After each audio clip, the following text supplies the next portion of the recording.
So China has been buying, shall we say, oil which the West has sanctioned at a discount.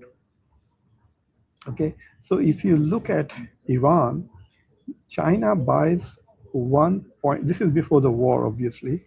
1.38 million barrels per day.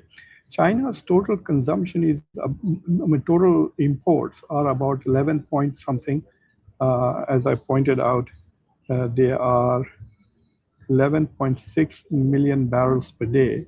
And of that, 1.38 China imports uh, from Iran, which is about 13 to 14% of all of China's imports. And it gets them at a discount of $5 to $13. So if the at that time the Brent benchmark was $65 before the war started, 65 to 70.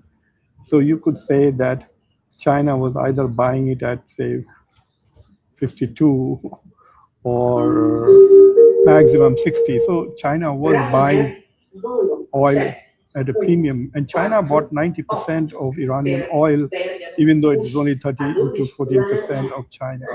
China also bought, as you can see from this picture, before the United States went into Venezuela and took control of Venezuelan oil, China was buying anywhere between 389,000 to 760,000 barrels per day. In fact, at the time when the US basically captured Venezuelan President Maduro, or rather kidnapped him or arrested him, whatever, and brought him back, China was importing about 389 thousand barrels per day, about one third of a million, which is just 3 to 4% of China's imports. But China was getting $10 to $20 discount from Venezuela. So if the oil market was at 65, China was getting it at 45. Can you imagine that? 45 to 50 barrels. So it was a huge advantage. And this is something that some of the people, commentators here in the West, that is giving Chinese manufacturing an edge. There are some these, they call them kettle pot,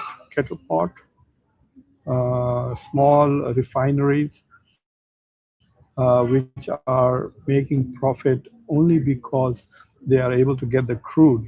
Some of this crude is very problematic and requires a lot of work to improve. Even the Iranian crude is not as good as, say, the Saudi. So those Chinese refineries were operating at a profit because China was buying oil at a discount.